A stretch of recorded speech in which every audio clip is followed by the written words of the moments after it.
Well, hi, welcome to Room by Room. I'm Matt Fox. And I'm Sherry Hiller. Today we're decorating the living room in a lovely old Victorian home. We have moldings to repair and an odd fireplace that needs some alterations. We're changing every surface of the room and adding all new furniture. We have new window coverings, accessories, and more, so join us for a very busy Room by Room.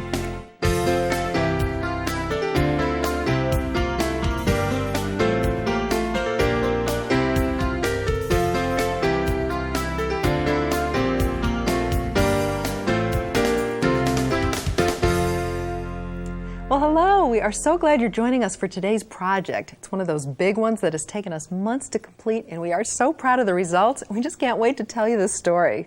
Well, here's how it started.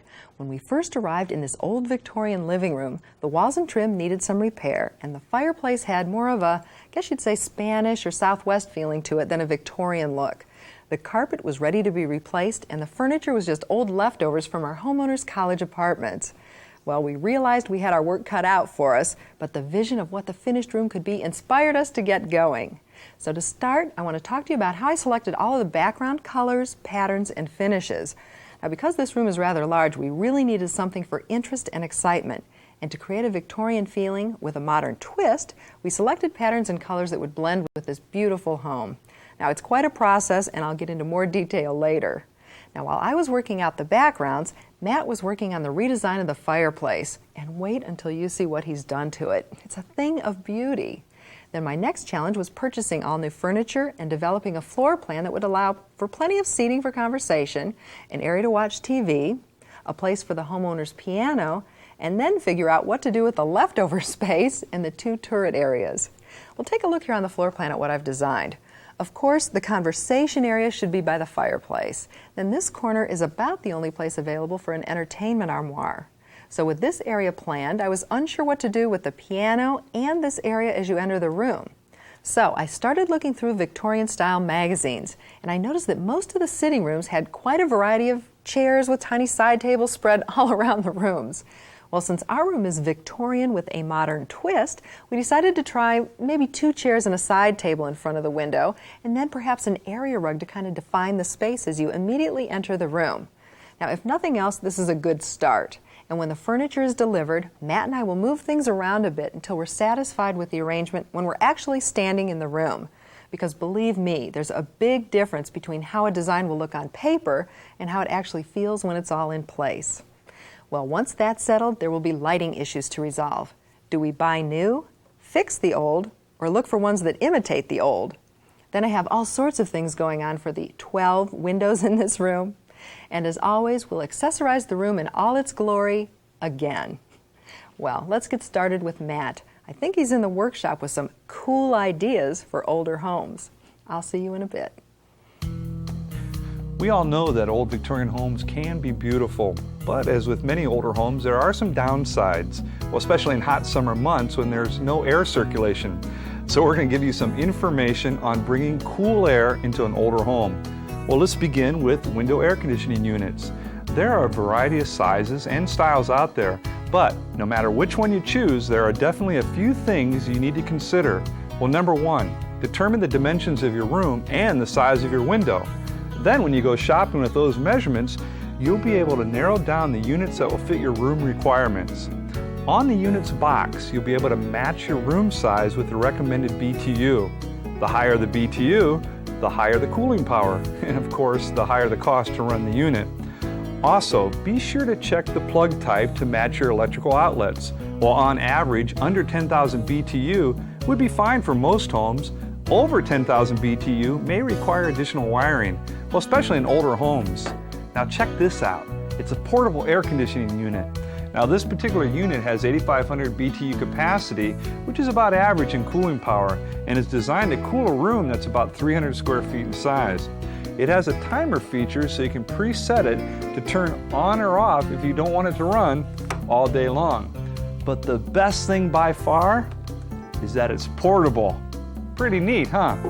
One final item you may want to consider to help you out in general, an attic ventilator. Now most older homes have large attics that trap heat. These ventilators will pull the heat out of the attic and help reduce the overall cooling cost of your home. Now you do have the choice of bringing a central air system into your entire home, but based on the size of your house and its construction, it can be very costly. If you don't want to go that route just yet, you may want to consider one of these other units. Well, those are just a few ways to keep you feeling cooler during the warmer months. Just thought you'd want to know. Coming up, Sherry selects all the backgrounds to breathe life into this old Victorian living room.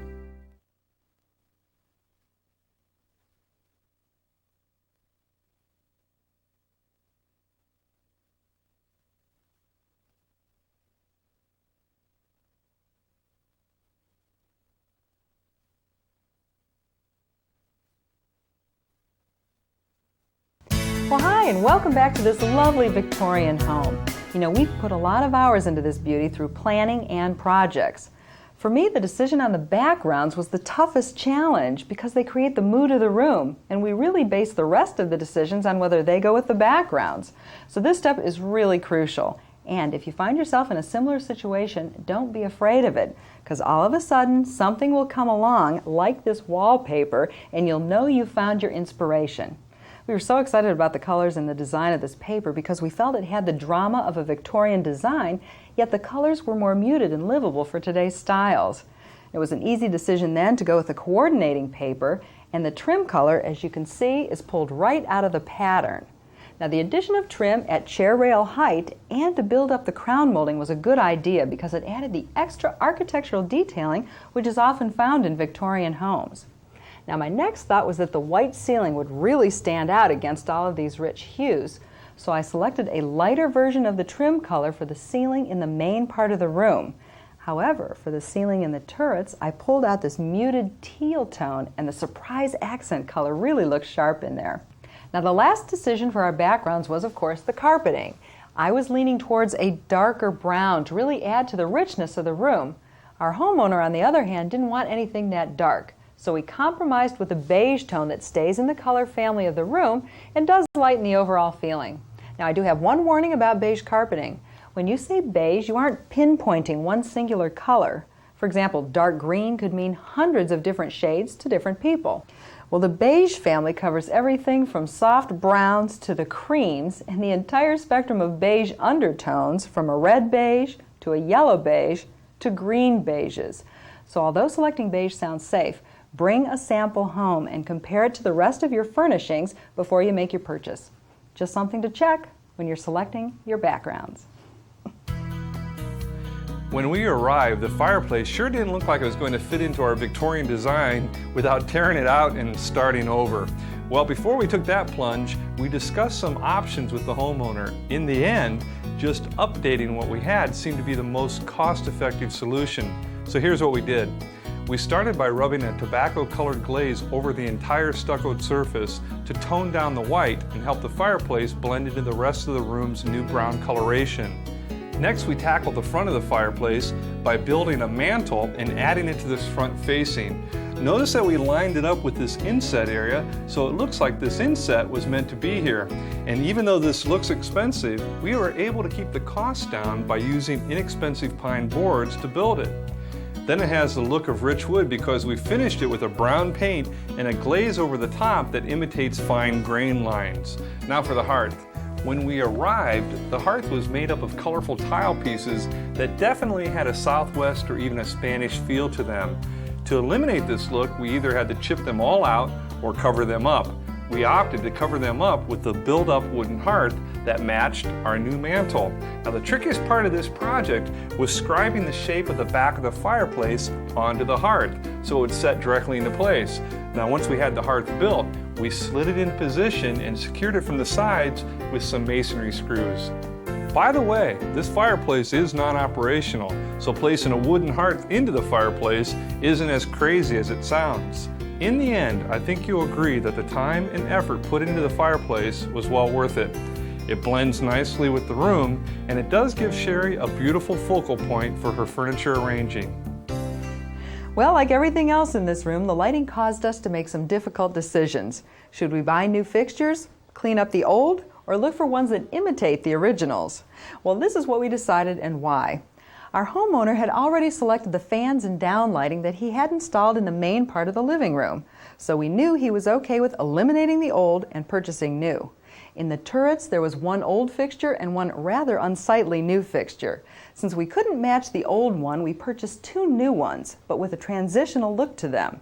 In other words, they blend in nicely with the fans in the main room, but they do seem to have a more traditional feel to them as well. The sconces on the walls were original to the home, and we really felt they needed to be preserved. So our electrician came in and changed out the wires, and now they're good as new. Now I did add brand new shades to them to dress them up a bit, and now they look great. So in the end, it took a little bit of old, a little bit of new, and a tiny combination of both to make things work. And that's just a little personal tidbit from me to you. When we come back, modern day So Simple projects for this old Victorian home.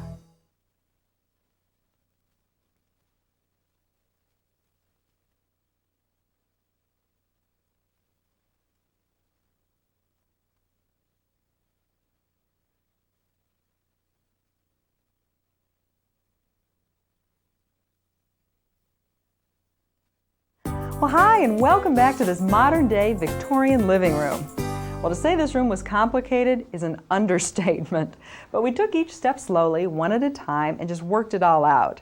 Now, the windows were one more challenge. When we arrived, there were white lace curtains in all of the windows, and they did offer a little privacy at night, but obviously not much. To our homeowner, privacy was an issue, and to me, style was important.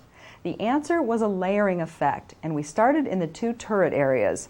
This one has 4 windows and a door, the other one 5 windows.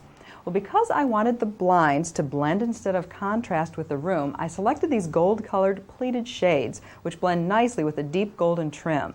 They offer great privacy, and they still add some softness because of their pleats. Now at this point I realized that, gosh, everything in the turrets was solid colored, and they were in dire need of some pattern. The one place that pattern could be added was at the top of the windows with toppers or valances.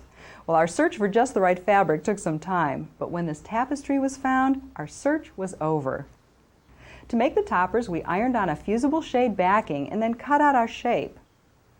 One quick seam across the top gave us a rod pocket, and the extra trim was just hot glued on. These went together in a day, and the installation was just as easy. I have to admit, I'm really thrilled with the beautiful results. Then my next challenge was the windows in the main room. Here it made sense to continue with the same pleated shades as in the turret windows, but I wanted to layer on more than just a tapestry topper. So I found another fabric that coordinated nicely with the rather bold wall covering. I made simple flat panel draperies with a normal rod pocket large enough to go over a fluted wooden rod. However, I made the ruffle at the top extra long and then added some decorative fringe to the edge. Now this self-valance adds an interesting detail to the draperies, and the fringe is just what this Victorian room ordered.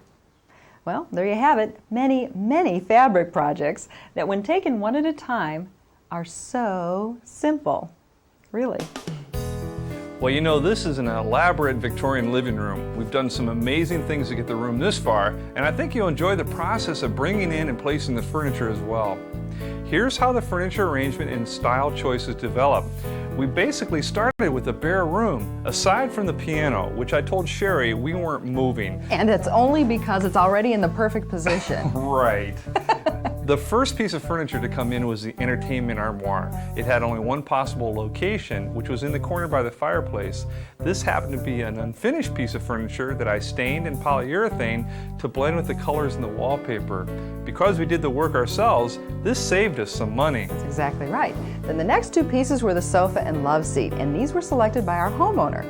He liked the neutral color, and the fabric was very classic in design and really worked well in the room. Now the pieces are large, and it didn't take long for us to realize that either the sofa had to go against the window wall with the love seat placed on a right angle to it, sort of facing the entertainment armoire, or the grouping could be placed on that patented Hiller angle. And in the angled configuration, it was really better to swap the love seat with the sofa for ease of moving around the space. We next brought in the tables and lamps, and I was so pleased with the great sofa table we found. It's a combination of dark, sort of rough-looking wood with wrought iron, which is very popular today, but it does have an old-world look to it. Now, the store didn't have the coffee table available, but there was a side table. Well, the more I thought about it, I decided to try the side table as the coffee table, and once it was in place, we knew we made the right decision. It takes up less space, and because it's a bit higher, it's more comfortable to use. Now for lamps, we added a traditional Victorian style lamp with a silk shade and fringe on the sofa table, then a torchère by the entertainment armoire for more general lighting. Once the conversation area was in shape, we dealt with the awkward entry area. Sherry had been looking through some Victorian magazines and we felt we needed a grouping of chairs and a side table, so that's what we looked for. In the end, a single chair and ottoman fit the bill, and as a side table, an unusual book rack works very well. I just love the color of the book print design on the chair and the ottoman in the room, and I can see this area being used for reading and relaxing. Absolutely. And of course, lighting was needed here too, and the lamp we chose is very Victorian in style, and it looks great from the street since this is the window that faces the front of the house. I call this the ooh and ah area. Because? Well, you step into the room and here's where you stand and look around the room and go, ooh, ah! I like that idea. Yeah. Every room needs one of those. But actually, it's not time to ooh and ah. We still have to bring in the accessories. So we'll grab the stuff and arrange it and give you the grand tour when we return. For questions or comments, please write to Room by Room, care of HGTV, Box 50970, Knoxville, Tennessee, 37950. Be sure to include the episode number and your daytime phone number.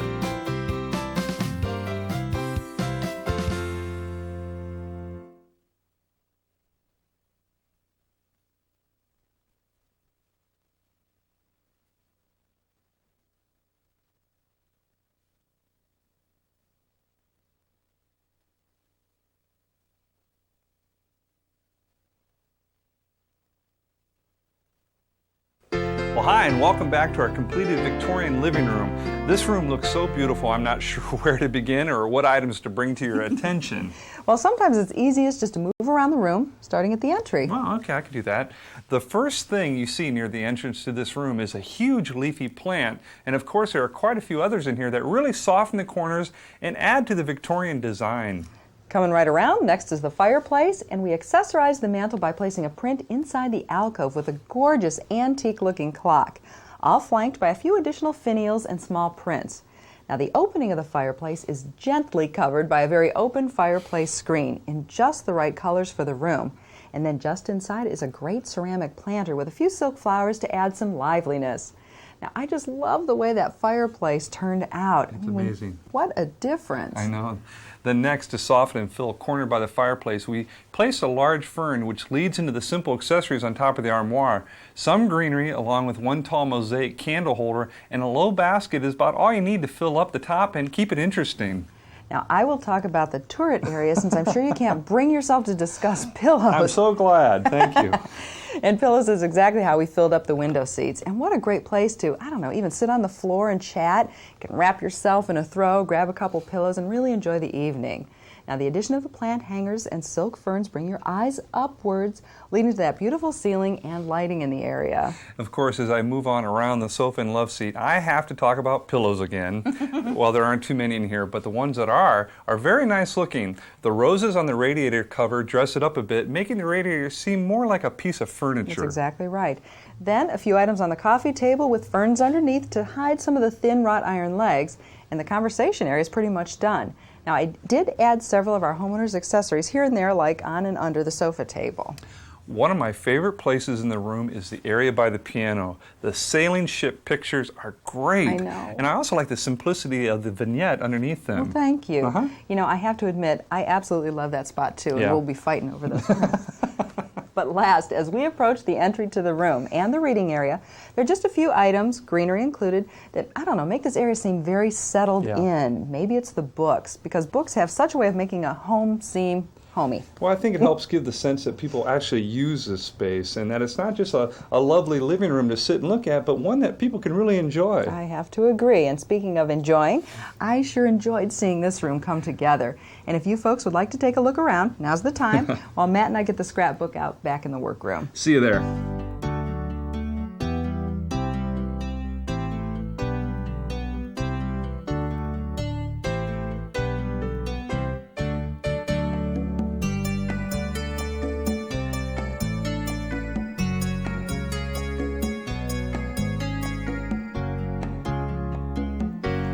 Wow, what a transformation. Of course, I'm not saying it happened overnight, because it sure did. No, I'm actually adding up the hours as we watch that because it took us a lot of time, but it's well worth it. It's a beautiful room. A couple months to change that room over. And we start within the know about airflow, comfort. Yeah, well, we're talking a little bit about this older house, but one of the main things in any home is to get air flowing through your house to help cool it down. Fans certainly work great, but what I like is that portable air conditioner that you can get. That was neat. Yeah, things like that. Just do a little research and you'll find something to cool your house down.